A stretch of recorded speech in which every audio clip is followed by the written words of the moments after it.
ఆత్మను అనుసరించి నడుచుకుంటే శరీరాశలను నెరవేర్చుకోము. శరీరం ఆత్మకును, ఆత్మ శరీరమునకును విరోధంగా అపేక్షిస్తాయని గలతీయులకు రాసిన పత్రికలో రాయబడింది.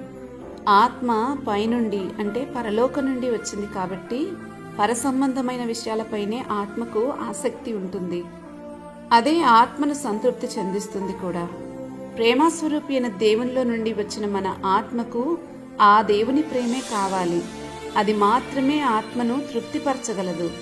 అందుకే దేవుని ప్రేమ దొరికిన వారికి ఎలా ఉంటుందంటే పొలములో దాచబడిన ధనముగా ఉంటుంది. అది కనుగొనినప్పుడు అది దొరికిన సంతోషంతో వెళ్ళి తమకు కలిగిందంతా అమ్మి ఆ పొలమును కొనుక్కున్నట్లు ఉంటుంది. అప్పుడు ఈ లోకంలోని ఏ సంపద దాని ముందు సరితూగదు.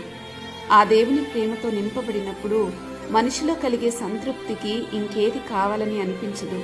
అలాంటి వారు చెప్పగలుగుతారు, ఈ లోకంలో ఏమున్నా లేకపోయినా నువ్వుంటే చాలు ప్రభువా అని. ఆ ప్రేమను పొందుకొని వారు ఎంత సంపాదించినా, ఏది తమ కొరకు కొనుక్కున్నా ఇంకా ఏదో కావాలనిపిస్తుంది. వారి జీవితాలకు సంతృప్తి అనేదే ఉండదు. ఆత్మ పరసంబంధమైనది, శరీరము భూసంబంధమైనది. ఈ రెండింటిని కలిపి ఉంచేదే ప్రాణము అంటే జీవం. మన జీవము క్రీస్తుతో కూడా దేవుని యందు దాచబడి ఉంది. ప్రతి ఒక్కరి జీవము ఆయన యందు దాచబడి ఉందని కొలస్సీయులకు రాసిన పత్రికలో రాయబడింది. అందుకే మరణించిన ప్రతి ఒక్కరూ ఆయన ఎదుట కన్నులు తెరవాల్సిందే. ఆయన వెలుగులో ఆ రోజు నిలబడగలిగితే ఆయనతో యుగయుగాలు జీవిస్తారు. లేకపోతే దేవునికి వారికి నిత్యమైన ఎడబాటు కలుగుతుంది. ఇక ఎన్నడూ ఆయనని కలుసుకోలేరు.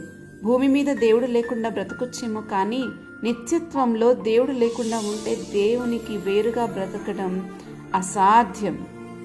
అది చాలా నరకం. అందుకే మనకి ఇక్కడ సమయం ఉండగానే సత్యం ఏంటో తెలుసుకోవాలి. ఎప్పుడు తెలుసుకోగలుగుతామంటే ఇర్మియా పుస్తకంలో రాయబడింది, మీరు నన్ను వెతకిన ఎడల, పూర్ణ మనస్సుతో నన్ను గూర్చి విచారణ చేసిన ఎడల మీరు నన్ను కనుగొందురు అని. ఎన్నో అసత్యాల మధ్యలో బ్రతుకుతున్న మనకి సత్యమంత తేలికగా దొరకదు. దానిని మనం వెతికితేనే, పూర్ణ మనసుతో విచారణ చేస్తేనే కనుగొనగలుగుతాం. ఆత్మను అనుసరించి నడుచుకున్న వారే ఆత్మయున్న దేవుని దగ్గర యుగయుగాలు జీవించగలుగుతారు. శరీరం అనుసరించి నడుచుకున్న వారికి ఆత్మయున్న దేవుని దగ్గర వారికి ప్రవేశం ఉండదు, అక్కడ నిలవలేరు కూడా.